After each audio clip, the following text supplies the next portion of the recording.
அங்கடியோ.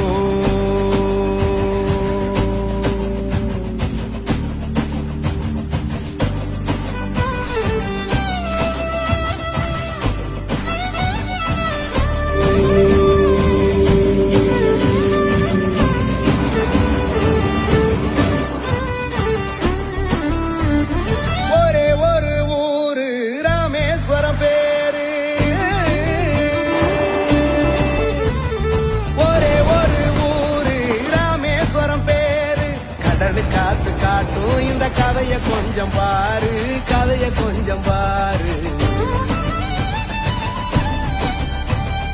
சேவல் மொழிக்கு முன்ன பிறக்குறானே கண்ண இந்த சிறுவனோட கதைய